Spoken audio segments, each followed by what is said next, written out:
โรงเรียนอนุบาลกระทรวงศึกษาเฉลิมฉลองวันเด็กสากลปี 2025 ในวันที่ 30 พฤษภาคม 2025 ที่โรงเรียนอนุบาลกระทรวงศึกษาได้จัดพิธีฉลองวันเด็กน้อยสากลโดยเป็นเกียรติเข้าร่วมของท่านปริญญาเอกดุดาวันนอเมืองเศรษฐ์หัวหน้ากลุ่มจัดตั้งและพนักงานท่านนางจอมแพงพันวงศารองหัวหน้ากลุ่มการศึกษาก่อนวัยเรียนกระทรวงศึกษาธิการและกีฬามีตั้งหน้า3องค์การจัดตั้งมหาชน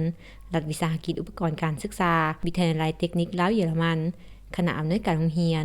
พนักงานครูอาจารย์น้องนักเรียนและพ่อแม่ผู้ปกครองเข้าร่วมโอกาสนี้ท่านนางมณีวรอาจผาสุขผู้อำนวยการโรงเรียนอนุบาลกระทรวงศึกษาได้กล่าวว่าพรรคและรัฐบาลได้ถือเอาวันที่1มิถุนายนของทุกๆปีเป็นวันจัดตั้งเฉลิมฉลองวันเด็กสากลก็คือวันปลูกต้นไม้แห่งชาติเฮ็ดให้เด็กน้อยอนุชนเยาวชนได้มีโอกาสแสดงความรู้สึกเบิกบานม่วนซื่นพักผ่อนตามสิทธิของเขา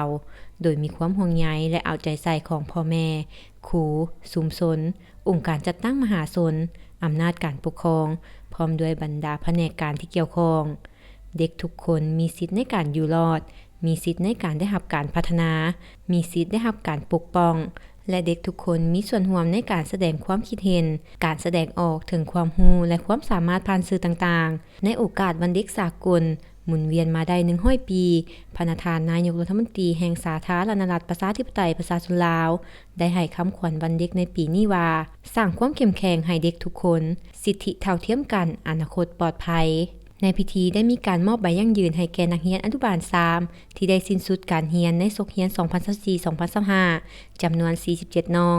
มอบใบย่องยอให้ผู้สุขยุอุปถัมภ์โรงเรียนอนุบาลกระทรวงศึกษาและรับชมการแสดงราวคำกรห้องเพลงเต้นประกอบเพลงจากน้องน้อยและสาวครูอีกด้วย